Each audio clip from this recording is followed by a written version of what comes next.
I'd like to introduce my panel, and I will ask each of them to introduce themselves a little more, but we have all the way over there, Caroline Wong from Cigital. Hello. We have Wei Lin from Symantec.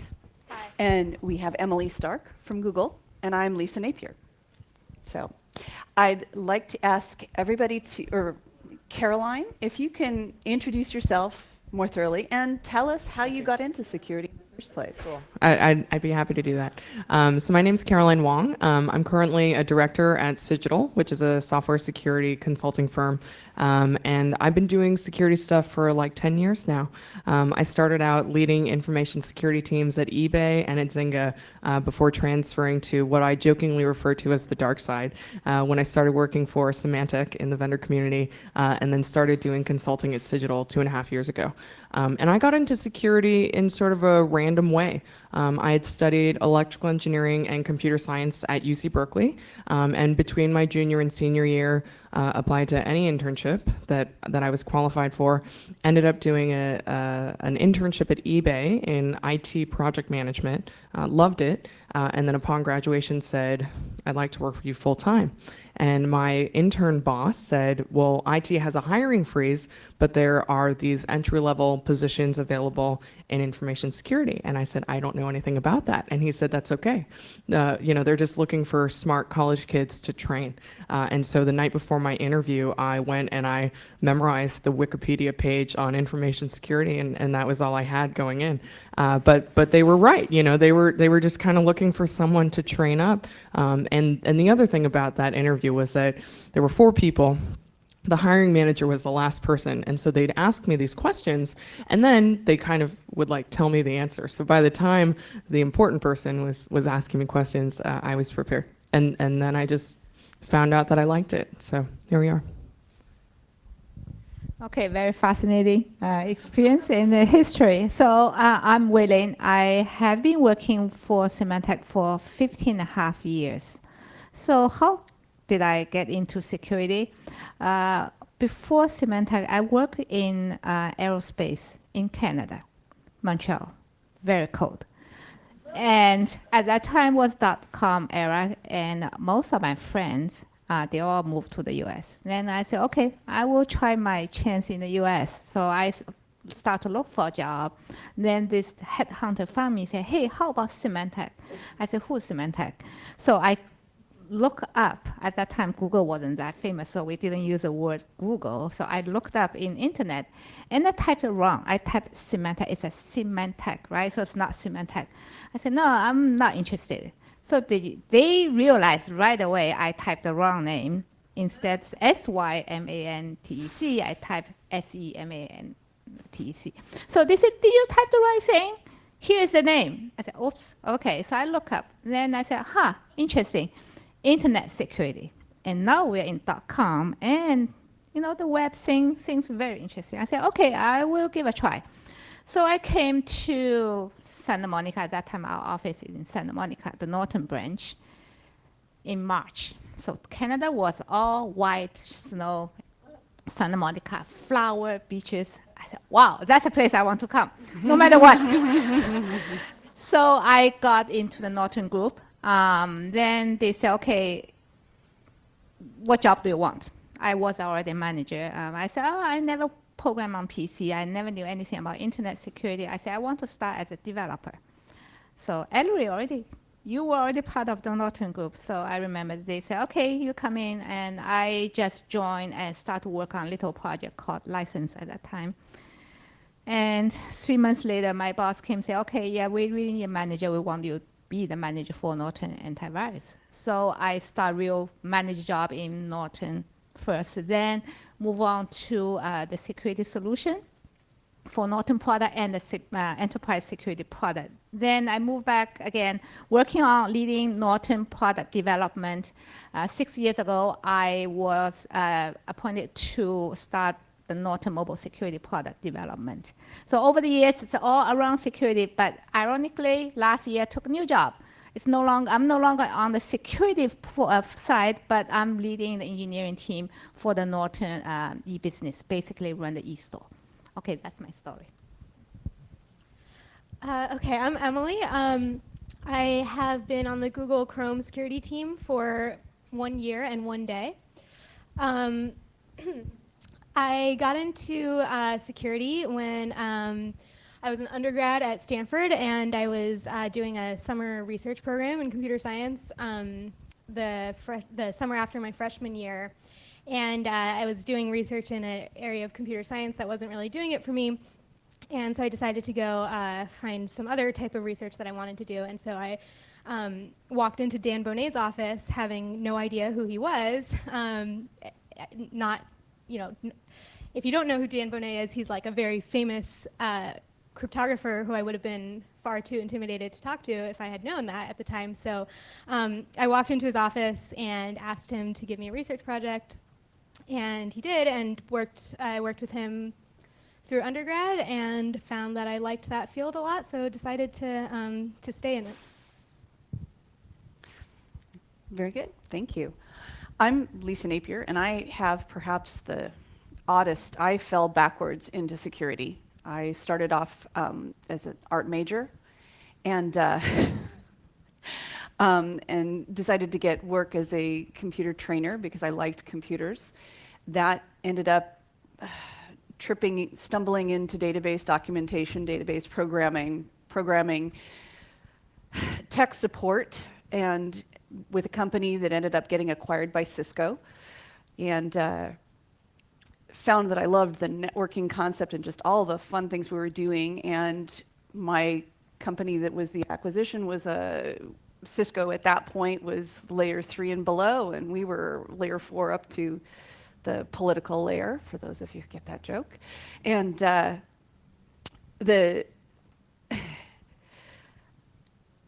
with that expertise in all of the layers of the stack, that translated into focusing on a lot of security products at the time that were at the network layer, so firewalls and things like that, my team became experts at, and that was how I stumbled into security. Worked to set up Cisco's incident response team for their product security side, and have been doing product security related tasks since then. And so it's, you know, some of the best mistakes that I've ever made in stumbling backwards into security. That was how I got into it, not a plan.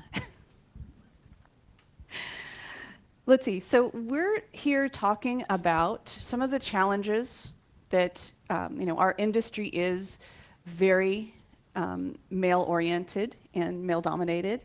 And I'd like to ask our panel, you know, some of those, why, do you guys have any ideas on why you think that is? Okay, so I take on this.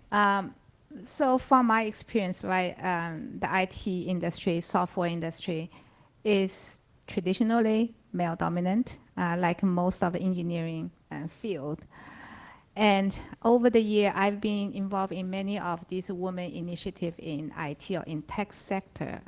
We have discussed a lot about this. Why is that? It's a little look at it, just the whole population, right? And we look back, if we say the male dominant industry has been a tradition, you know, what has changed, right? And look at the pipeline, look at where we can find a source, right? And it starts showing some very discouraging number. In 1985, female population earned 35% of computer science undergrad degree. In 2011, the number went down to 17%. So that's not very encouraging. And also, if you go back, look at, we have less female students in CS. So that also just feed the industry with less population. Okay, so the situation has not been increased, it has going to the wrong direction. So I think that's a question, you know, many organizations have been working through how we can increase our pipeline. We can talk this a little bit later. Yeah, I think, from my perspective, I think it's really an exposure thing, for young girls. As a young girl, I wanted to grow up and be a giraffe, and then I wanted to grow up and be a rock star.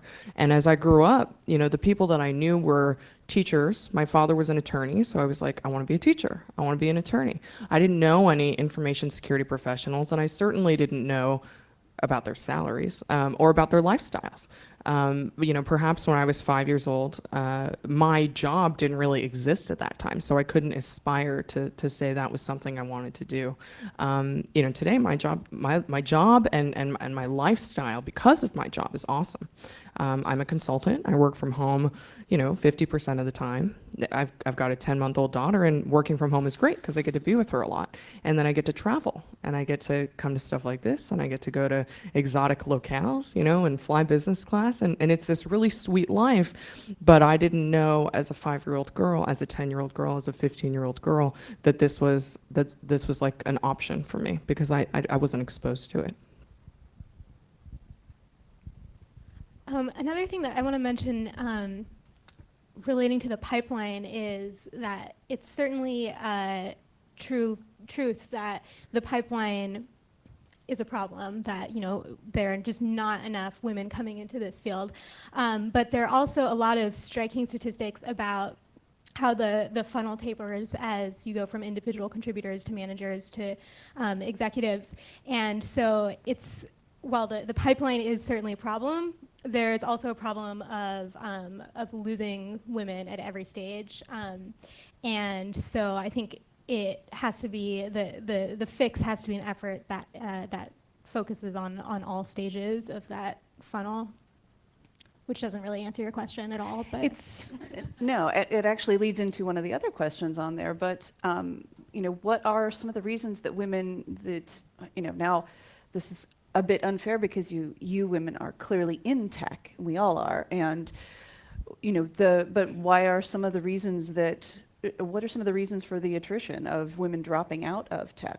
And are that funnel issue?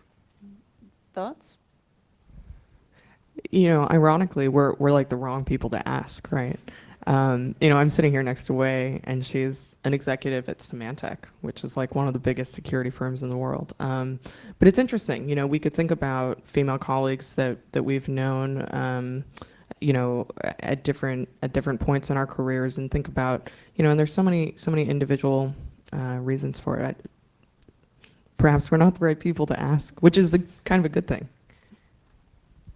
well, I can say that while I am still in tech, I have thought about dropping out of tech many times and have felt many times like I can't do this, I'm done, gotta go, I don't know, do something else. I don't know what it would be, but the times that I have thought about doing something else, it's mostly there's a feeling of exhaustion that I think hopefully a lot of people can resonate with. I think this is a field that attracts really smart people, and so the competition is really tough. It's a very intense field to be in. The demands are high. It's a fantastic lifestyle, but it's also a demanding one.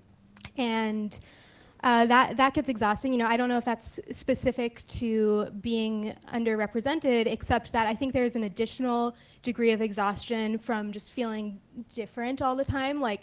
When you are sitting at a table surrounded by people who are very different from you, there's this feeling of managing the way you come across, thinking, just stressing about how you're representing your gender or how people are perceiving you, whether you're struggling against some kind of bias. I think that kind of additional stress contributes to a kind of fatigue that can settle on people. People in this industry talk a lot about burnout, and I don't think that is something that people in other industries experience quite as universally. That's a really good point. There was a wonderful movie that's been out called Code, and it's about girls in technology. And one of the studies that they cited in that I just found fascinating is they studied some undergrads in math, so just in terms of how women do in math. And the study was fascinating in terms of addressing that specific fatigue. And what they concluded was that women in certain situations have a sense of where women were representing this whole group, and that fatigue of just that pressure causes the test scores to drop. And so they did the exam, or the what do you call it? The experiment where the women and men were told, we're giving you an exam, it's a standard math exam. And the women did, the same group of people, the women did like 20 to 30% poorer on the exam than the men did in the same class. And they were matched skill for skill. They did a separate, on a different day, separate exam, and said, this exam is biased in that men and women tend to score exactly the same on it. Just that instruction changed the scores, and the women actually outperformed the men because they didn't have that women suck at math mental garbage that goes on, that static. And I found that just so fascinating that they were able to replicate this study and kind of demonstrate that impact of those societal biases. I like to add another observation. I think over the years, if you look at within the tech sector, you have pure technical path, you have management path, you have different functional group, QA dev, and product management, program management. What I want to really point out here is the interest of change. Many women start as engineers, QA or dev. Then quickly, they would decide to move to another functional group. QA, often first thing they will jump to is program management. Dev, they would want to move to product management. So their interest of staying on the pure tech sector quickly changed from very interested to I want to do something else. Now, I never really analyzed why, but it's a very, very obvious, right? Many of these women went to a certain level, they just stop. They say, okay, I want to do something else. They move out. So today, if you look at stats, right, like Symantec has a fantastic stats on women percentage in leadership, in exec, at board. But if you decipher them, separate them from marketing, from product management to pure engineering, right, engineering is always below. That's a sector I'm most concerned because I'm still in that sector as leading engineering group, right? And I want to see more women stay on that. Symantec had very early on a female fellow, and she left. After that, we never have another female fellow. So keeping women on tech track is even more a more daunting and challenging job for us as women. How we can encourage our other female engineers to stay on the engineering track. And I have often run into the the shock and surprise of colleagues meeting them that I am technical, and that there is you actually understand technology, which is. It's one of those little things. It's a tiny little, I brush it off, but it's that death by 1,000 paper cuts. It does really get old of that, as a woman in technology, I feel like there is constant credential checking. Do you really know what you're talking about? And I don't know, have you? Yeah, I think I used to go to RSA a few years ago, right? I've gone to RSA like a bunch, but I remember when I started going to RSA, and people would be like, "Oh, what do you do?" And I would say, "Well, I'm on the information security team at eBay. I do A and B and C." And they'd be like, "Oh, I thought you were in marketing." And I was like, "Oh, that there's a bias, and you're sharing your bias with me, and I have an opportunity to point out that I am an exception to your bias, which is kind of cool. And these are back then sort of the days of booth babes, which is like a no-no, which is great that it's a no-no. And then there's this interesting thing about like, at RSA, there's like a lot of parties, there's a lot of drinking, and then like at 11 p.m., you're like a woman and you're at one of these parties and everyone's just wasted. And then people have certain types of behaviors that they exhibit, and so it's just a really interesting thing that happens, but I can relate to it. And I'll share another story, which is not mine, but which is a female vice president at eBay, and she would go around with a couple of her direct reports and they would have vendor meetings, and vendors would come in and they would ask her to bring in a chair, or they would ask her to bring in some coffee. And she would do it because she was like, this is hilarious, because you're going to find out in 5 minutes that I'm the person you're trying to sell to. So there was this way in which the bias really screwed the person with the bias. And I think that, it's great that the organizers of this conference invited us to talk about this thing and to share our stories. And, with each interaction that happens, where bias is obvious or perhaps less obvious, there's an opportunity for us to just sort of say the truth and say, actually, I have a degree from UC Berkeley in electrical engineering and computer science. Actually, whatever. And then bit by bit, people become exposed to the reality.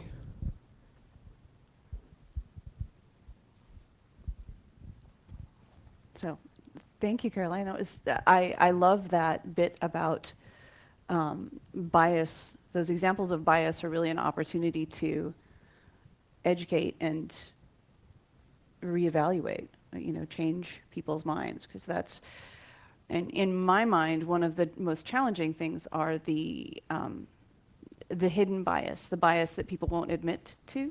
And, I have to admit that I, became aware that I had my own bias, that I was, at the beginning of my career, I loved the idea that I was the one girl, the one chick who got it and who wasn't like all the other girls. And so I had, I participated in this bias of, I'm the only technical person, I'm the only technical woman here. All the other women are probably marketing or soft skills stuff. And, coming to terms with my own bias was a little bit of a, oh man.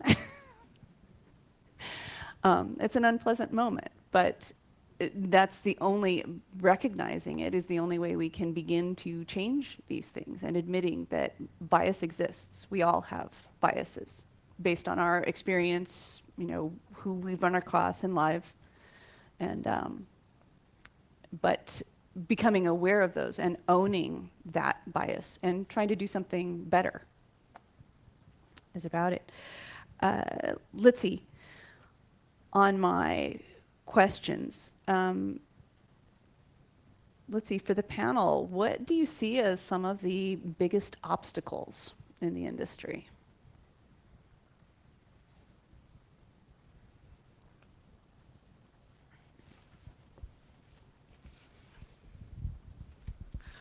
I think Emily did a great job of talking about sort of the competitiveness, some of the exhaustion. I think that with engineering, regardless of whether you're male or female, there is this fixation on like solving a problem. And sometimes that takes these like circuitous routes and you're like up all night and you're just trying to figure it out. And maybe you're able to sort of manage your work life and your energy balance, and maybe you're not, and maybe you burn out. But I think that happens to both men as well as women. So talking about fatigue, I remember my early time at Norton. Every year we have huge release, and before release there was a period we work very hard. And you probably remember, right? We spent many nights, entire 24 hours, during several days in the office. We did not leave. Dave also was there, right? We did not leave. We stayed there for a week or two, just 24/7, right? So just imagine if you have a young family, you have young kids. It's very hard on your family. So that's one. I think other obstacle is when it comes to promotion and paving a path for women, right? We need male allies. We need our male counterpart, our male peers to support us.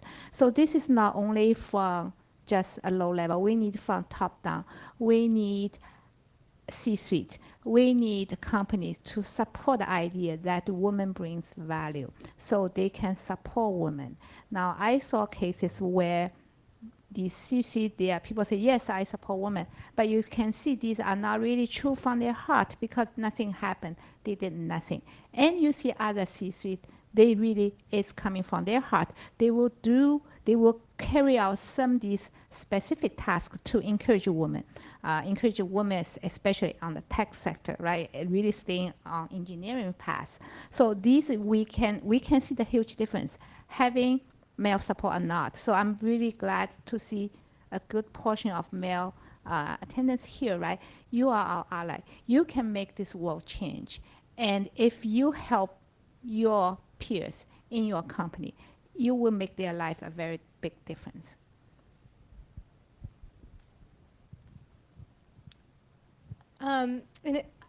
In addition to the burnout, another thing that's been a major challenge for me, and I think that a lot of people talk about, is imposter syndrome. And I think it has the same kind of source of like everyone's just really smart. So, you know, when you're like in elementary school, it's like really easy to be the smart kid. But you know, when you're in a field full of the most, like the smartest, most talented, most dedicated people, like most people that I've ever worked with in my life are not only really, really brilliant, but also like work really hard and have lots of hobbies and like are just amazing people in every possible way.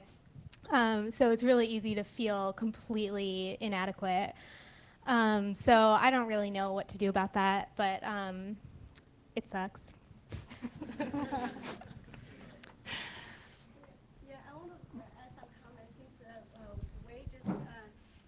Since we just mentioned about family, I think that's something we haven't talked about, and that's actually very important. So I think what I feel, based on my experience, there's two problems. One is the pipeline. I grew up in China. I think in China, we studied this like women have the sky. So like we have more women in major in like engineering. So, but even that, in my class, of all of 30 students, only 7 are women. Some of them not choose to stay in technology. So I'm not sure for people grow up here, how many percentage of your girls major in engineering? Like in your class? 35, right? 35? Yeah. Yeah, okay. So then when I entered security, I actually majored in security in China. I choose security because I think that's a very special field. A lot of my male partner, student, classmates, they actually doing a lot of developments. So at that time was a little field. So it's interesting that when I came to US, I studied my career app security, actually at Digital. I was the only women engineer at that time. So there's one thing I want to mention. I want to be brutally direct. All of my male co-workers, they have a housewife. So they have support in their families. For women, mostly women majoring engineers, so most of their husbands also work. And so we have to also support family. We don't have the support our co-workers, male co-workers has. So a lot of time what I see for my, like, if I have any women peer, they end up making decisions based on the opportunity that's better for supported family. So like the reason I quit doing consulting and moved to Wells Fargo is because they support working from home. So that's a perfect time when I have my kids. But for all my male partners, like male co-workers, they all take risky moves. They move around the country. They were able to pick better opportunities. So I think in order to do that, company also need to provide better support. I literally had, when I was pregnant, I literally in the meeting, when another male co-worker, his wife was pregnant, and she was working at that time. But coworker said, there's no question. Once we have the kid, my wife will give up and take care of the kids, and because children is the most important. I was pregnant with my kids, and he said that. So it's like really hurtful. I mean, so this is like, we never want to talk about that, but I think childbirth and raising family has a lot of burden on women. Even we work, we have good compensation, but there are a lot of things women need to take care of. When we travel, we need to make arrangements. But mostly husband, like at least for my male coworkers, they all have a full-time housewife. So that. I think Wei makes an excellent point. I'm a new mom, so it sort of really resonates with me. I am really lucky that my husband is a part-time student, and so he's sort of our primary childcare, primary sort of household care, and I'm sort of like primary moneymaker, and that's the way that our team happens to work. I spoke on a panel similar to this one, Silicon Valley Women Leaders panel at VMware like a couple months ago, and all the women on the panel happen to have partners who supported them, and so I think that there is this really major family dynamic, and having sort of been pregnant recently, like it's a really big thing. Like you've got this alien sci-fi thing that's happening to your body, and childbirth is like tremendously traumatic, and these are things that my husband looks at me and he's like, I'm here with you, but I have no idea what you're really going through. So I think the family component is it's a really big influence. I want to add something quick. From my personal experience, right? I live in 4 countries during my life, and I gave birth to my 2 children when I live in Canada. Canada has a fantastic social program, right? The parents, father, mother can combine, have 1 year off if you have a child, 1 year off, and being paid. And the daycare system subsidized by the government. At that time, 25 years ago, I paid $5 a day for my kid. At daycare, food, care, everything. Okay, so I moved to the US when my older one was 10 years old. It was hard. I told everyone I wouldn't be able to do my US job if my children were young because my husband worked. And another thing I found out is in the US, there's a high percentage of housewife, full-time housewife. I found a lot of my software industry coworkers, a lot of them, their wife do not work, stay home taking care of baby. And even software engineer farm of wives, once they have the baby, they stop working. They give up. And they will stay home until the children become older. So that's a society, the social phenomenon specific in the US. So I don't have children, but I plan to someday, and this is something I worry about a lot because I've had many male coworkers who have children, but I've never worked with a woman who has had children. So I have no model for what that looks like. I have no idea what to expect. So that is something I worry about a lot. But one thing that I think is a really fantastic trend is a lot of Bay Area startups and big companies, but startups especially, have really amazing perks. I worked for a startup that paid for house cleaning, like to bring in to have a house cleaning service come twice a month. That was amazing. A lot of big companies will do laundry service for free, things like that. Like, you can get your car serviced on site. Like those kinds of things, they're like ridiculous in some ways, but in other ways, like it totally makes sense because, especially in the Bay Area, the reality is that you pretty much do have to have 2 incomes.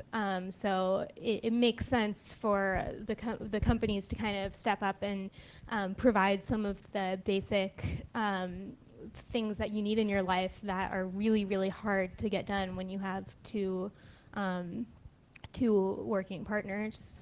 So I hope that that's like a trend that kind of trickles throughout into other industries and other parts of the country where it becomes more common to have these perks that help with just everyday life things. So, yeah, for me, there are some things that, and I see hints that things are changing. I have kids as well. My kids are, middle school aged, elementary school aged, and it is difficult balancing work and family life, even with companies that state that they do that. There's still that competition of the single colleagues who are willing to stay at all hours and can be at the office at 8 o'clock, where I'm dropping my kids off at 8 o'clock and I can get there by 9 maybe. Fingers crossed that there's no bad traffic.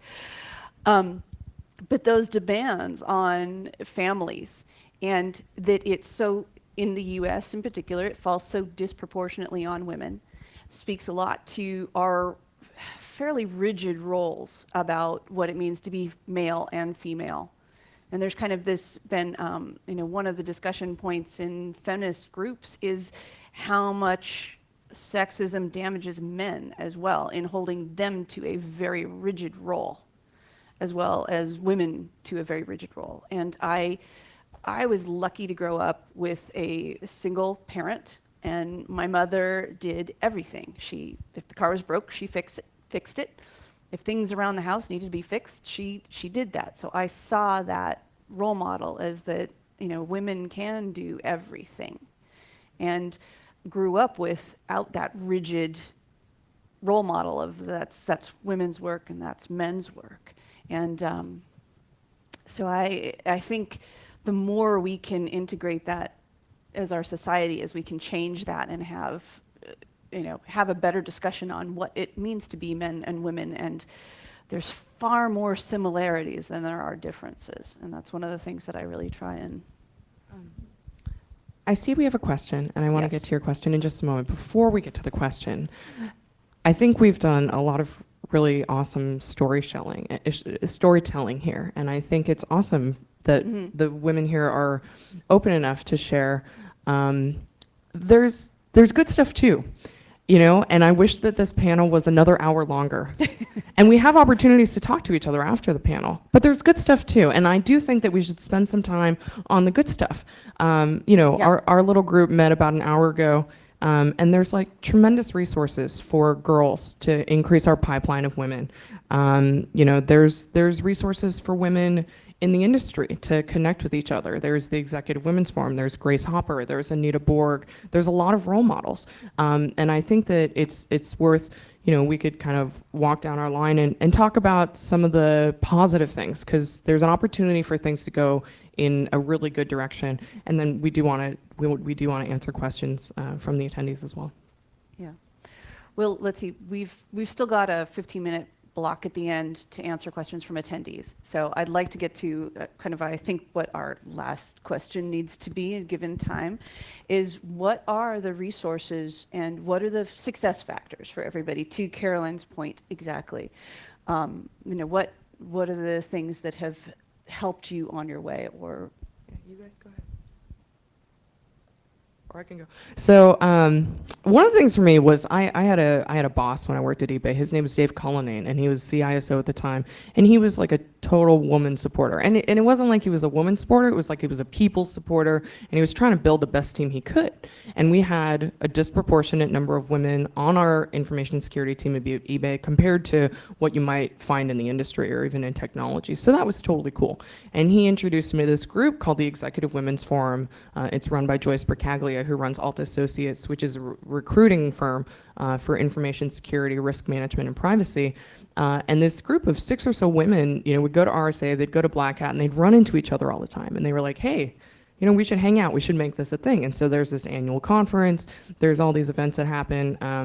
One of the things that they've done to partner with actually Carnegie Mellon, ISC Squared, and the National Cybersecurity Alliance, they've put together this curriculum for school children, boys and girls, K through 12, and it's like targeted for each of those age groups. So you talk to, a kindergartner about information security differently than you would talk to an 8th grader about information security. But this curriculum is built, it's out there, and they actually encourage people to teach it at your children's schools, or maybe you don't have a kid, teach it at one of your local schools.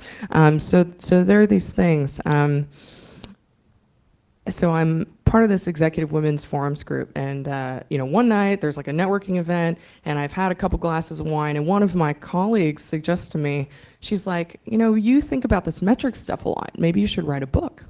And it hadn't occurred to me before she suggested that was like a thing that was possible, you know, and sort of fast forward, you know, I end up asking some of my female colleagues to be contributors to my book, and so it ends up being this team effort.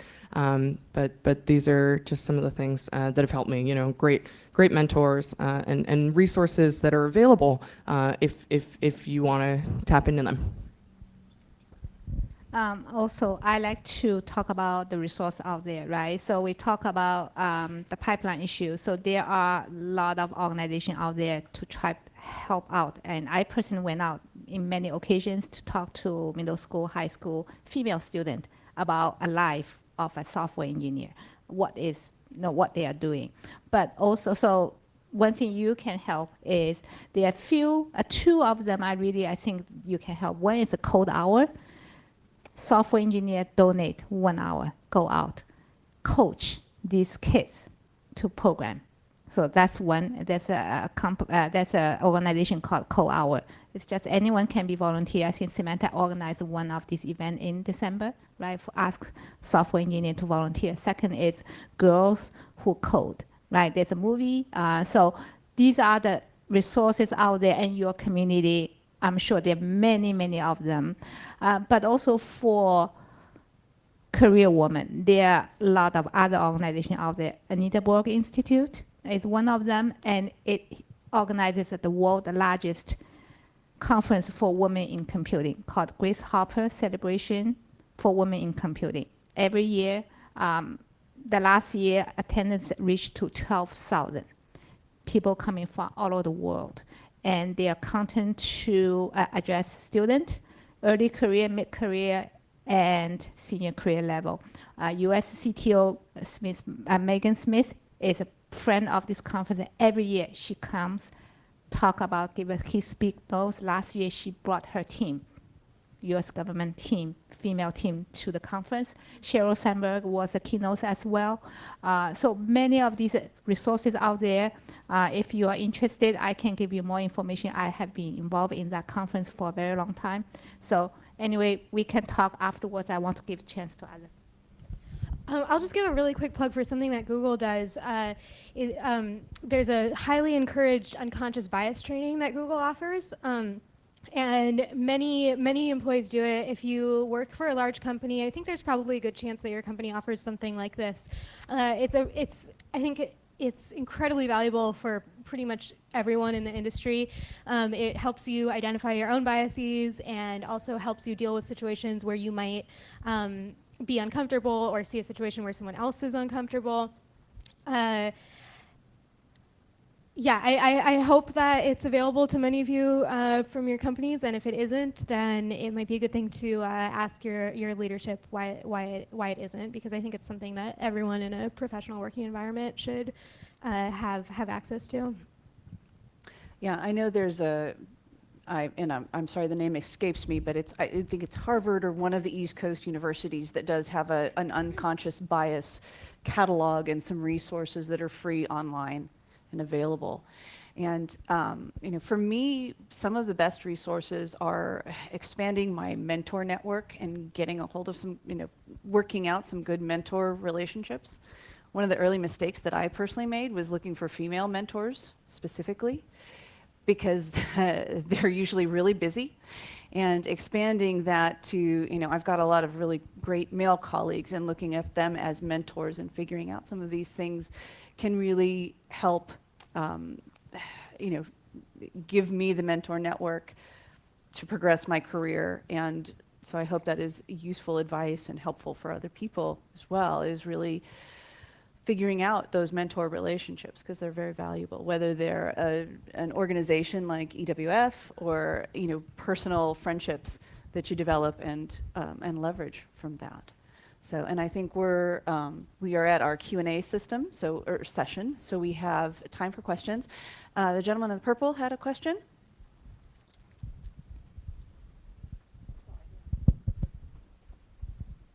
Yeah, first just comments, because I can totally see the potential problems around the whole. Some have housewives, others give birth. But I come from Sweden originally, where housewives are almost extinct.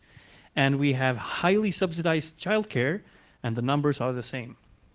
Almost no women in tech, almost no women in security tech. So Interesting. I don't know. Maybe there's no really. I would even say I've met more professional women in security in the U.S. than in Sweden, proportionally.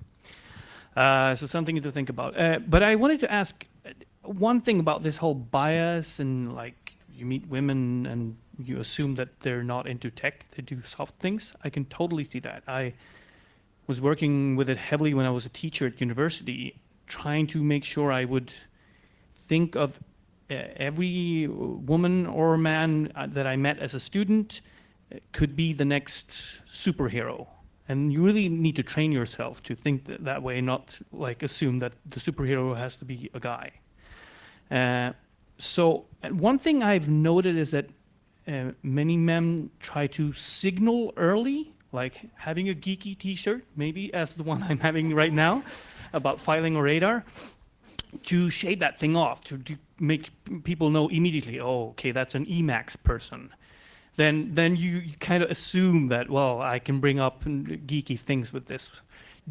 Have you seen any such things working? Would that be a way to do it? I mean, I think the thing is, I think this is an interesting idea, right? Is there a signal that you can give, like, hey, I'm a technical person, talk to me about, we're at a technical conference, right? And we're here. So I think that's cool. And I think the Sweden thing is interesting too, because, you know, around the world, so we can kind of zoom out and we can say, around the world, this problem looks different in different places. We're in the United States and we're having a conference about application security, and there was a women in security panel, and that's totally cool. I can almost guarantee you this is not happening in Japan.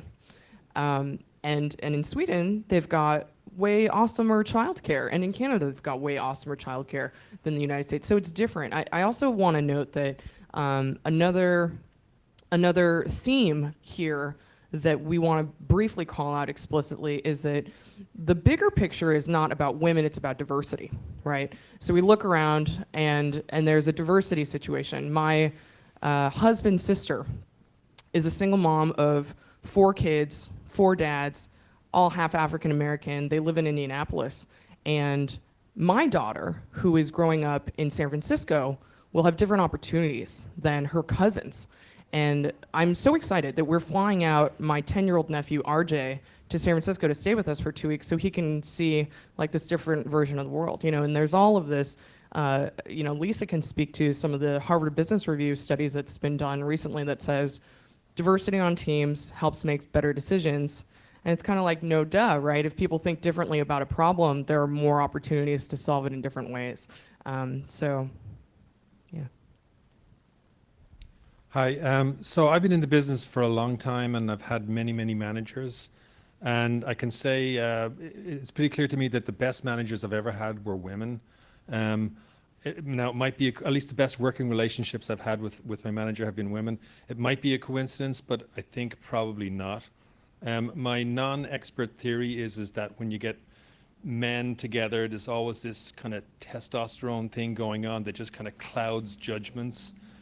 Whereas when you have a male against female, no matter who's in the, you know, subordinate position, there's just less of that stuff going on, and you make just better decisions and judgments. So in a male-dominated industry, I'm wondering what your guys' thoughts are on whether it's just possible that women might be better managers in a male-dominated industry, and why? Do you get the same sense?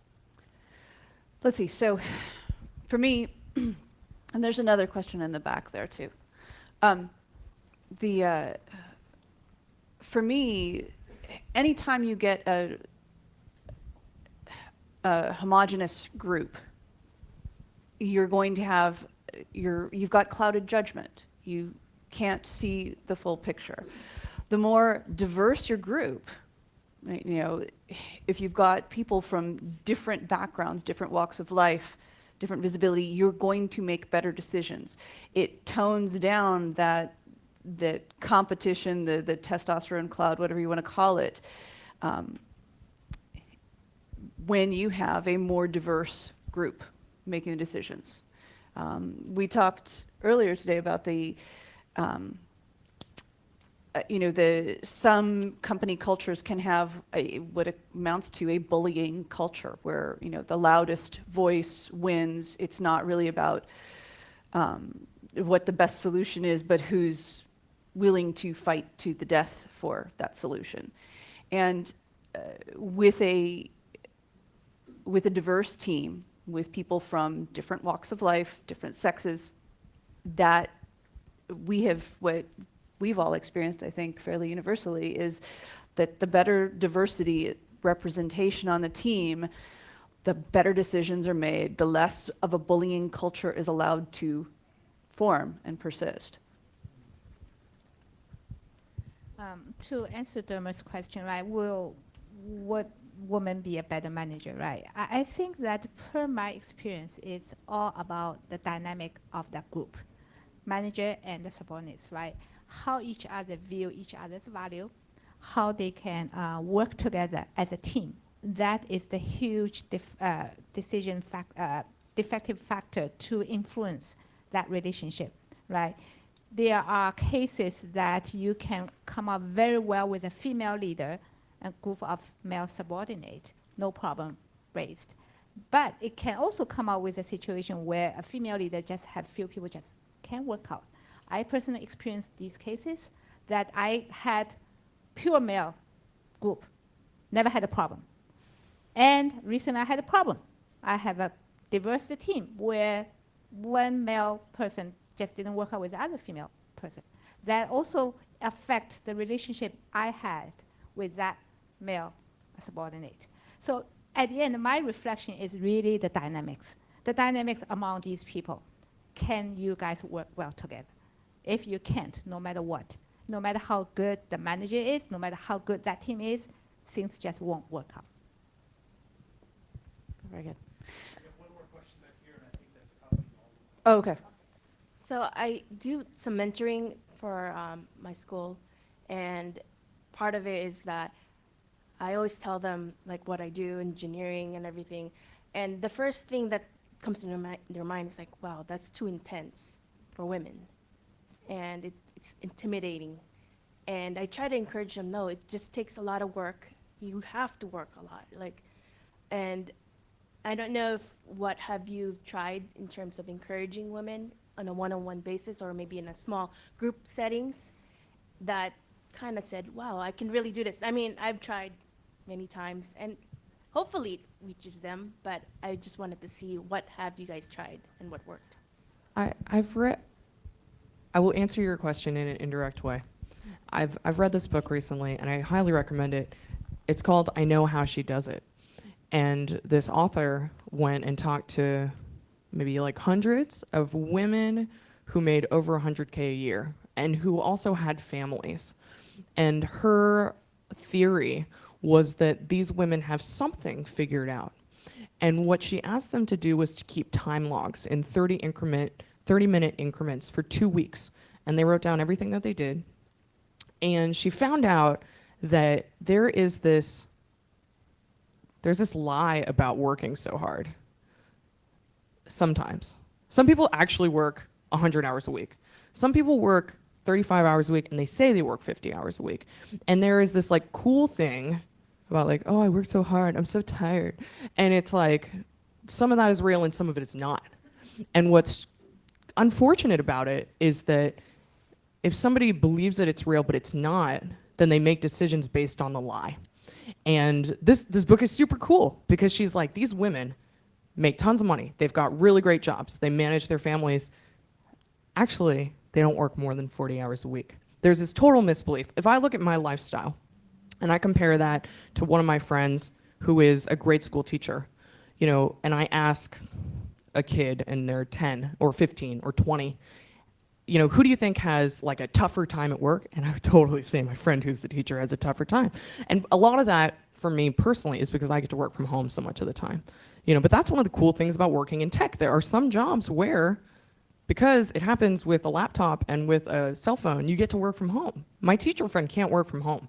She can't be with her, 10-month-old son the way that I get to be with my 10-month-old daughter because of this technology difference. So there are these lies that are propagated. You know, we get programmed unconsciously a lot of the time from childbirth. You know, and you look at your daughter maybe, and you say, you know, you're in charge of harmony. You know, everything needs to be cool, and you're kind of in charge of making sure everyone gets along. So maybe that's why some women are great managers.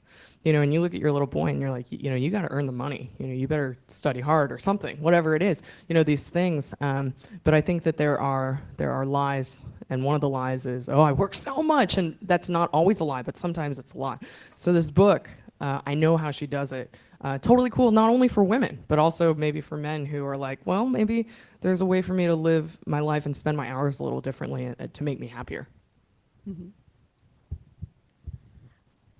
Just one thing I want to add about that is I think when a little girl might say, like, that career looks too intense, or like, that's too intimidating, I don't want to be an engineer, I don't think that, I think what she's actually saying is, like, that is foreign to me, like, it looks different than me, because no one would say that being a doctor is not an intense career, but the gender imbalance has evened out there.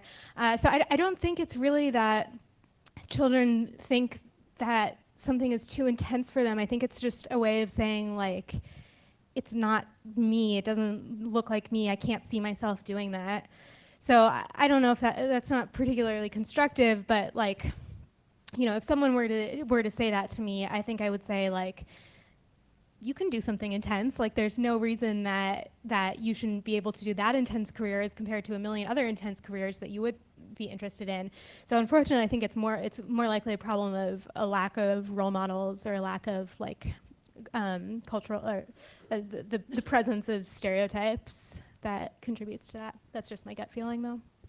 I know we are enough time. So quickly, so there are a lot of events, right? I went talk to these students, female students, and when I asked questions, I asked 3 questions at the beginning. Who wants to become doctor? A lot of hands. Who wants to be a lawyer? A lot of hands. Who wants to be engineer? 1 or 2 hands only, right? So exposure, hard wiring, and maybe one thing I recommend you to do, I did with my daughters. When they were in middle school, I gave them 1 summer project each. Choose 3 potential professions you want to be in the future. Do study. Study on how the study length, how hard, etc.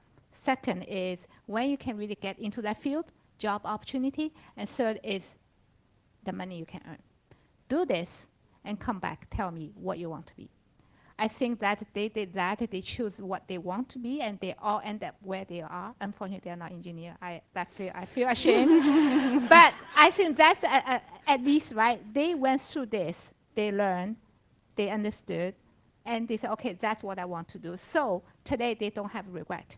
Even both of them work very hard, very, very hard. One even work harder than software engineer I manage. But they are very happy in what they do. So I think that's another way to teach them, give them a chance to find out by themselves. Well, I'd like to thank everybody. We got some really amazing insights, and hopefully the audience got a good discussion and some things to think about and consider. And I love all of the feedback. Seems that we're all working to get more women in technology, in security. I think having a more diverse population just improves the field tremendously. So thank you all for participating in the discussion, and thank you to our panelists, Carolyn, Wei, and Emily. Thank you.